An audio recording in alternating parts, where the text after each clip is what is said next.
In 1947, chaos erupted and Jinnah went alone to Pakistan, while India became the shelter for his family. Imagine, the year 1947. There's fire everywhere. Streets are stained with blood. Trains are filled with corpses. People are fleeing from their homes. Children are being separated from their mothers. And women are losing their husbands. In the middle of this chaos, this terrifying atmosphere, stands one man all alone. In his hand is the key to power, but in his heart, a strange silence. That very Muhammad Ali Jinnah, 𝐻𝐸𝐻𝐸𝐻 of Pakistan, whose name will forever be linked with the partition of India and the creation of Pakistan. But have you ever wondered, the very country for which he dedicated his entire life, why did so many of his own relatives not go with him to Pakistan? Why did his large family remain in India? This story is not just of one leader, but of that family which itself became the most painful victim of partition. Today we will discuss this subject in depth. But before that, if you are new to our channel, please don't forget to subscribe so that you receive every update of our new videos first. So let's begin today's discussion without any delay. The very mention of Jinnah's name brings a cold shiver. His life was filled with mysteries and controversies. On one hand, he was hailed as a messiah by millions of Muslims, and on the other, he was seen as the greatest villain of partition in the eyes of millions of Hindus and Sikhs. But beyond all these debates and slogans, his personal life was extremely lonely and complicated. History bears witness that in 1947, when Pakistan was created, Jinnah arrived in Karachi with only his sister Fatima. He was indeed welcomed and called 𝐻𝐸𝐻𝐸𝐻, but none of his family members were with him.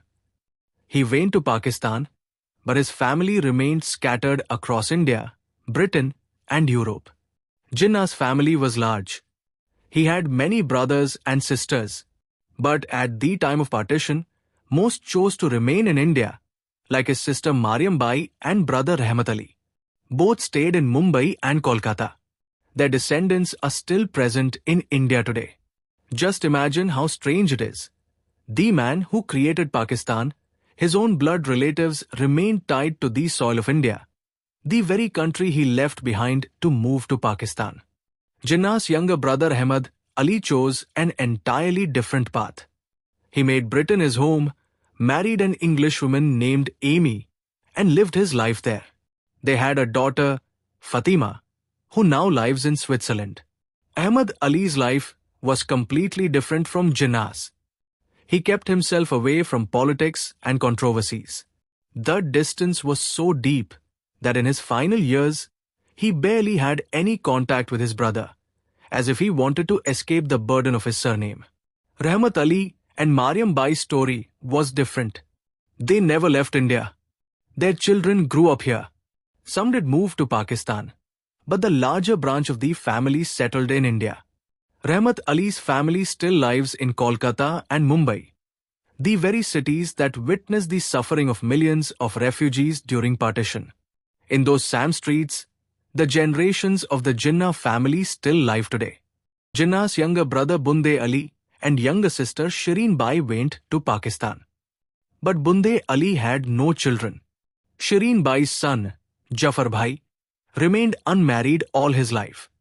That branch of the family ended in Pakistan itself. Now let's come to Jinnah's only daughter, Dina Wadia. Her story is one of history's greatest ironies.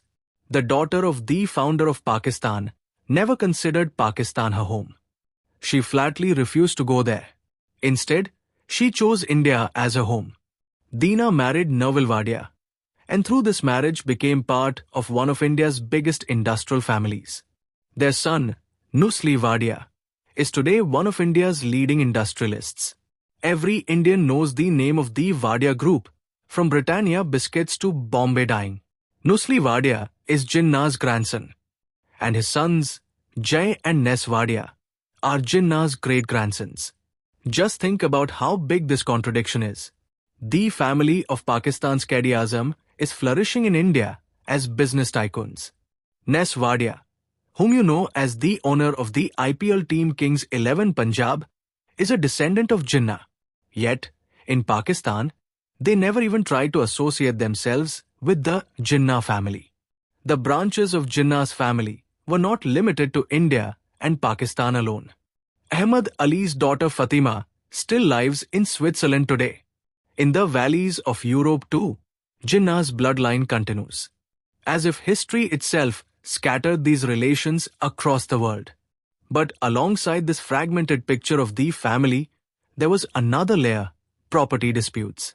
After Jinnah's sister Fatima Jinnah's death, a major dispute arose over his estate. The case went on in the Karachi court from 1968 to 1984. Eventually, it was settled under Sharia law. But disputes over trusts and shares have never been fully resolved.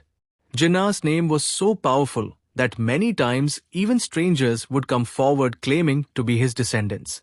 A few years ago, a man named 𝐼𝐨𝐥𝐿 Jinnah went to court and claimed that he was Jinnah's great-grandson. He demanded rights over the property. But after investigation, the claim turned out to be false. The court clearly stated 𝐼𝐨𝐥𝐿 Jinnah had no relation whatsoever to the Jinnah family.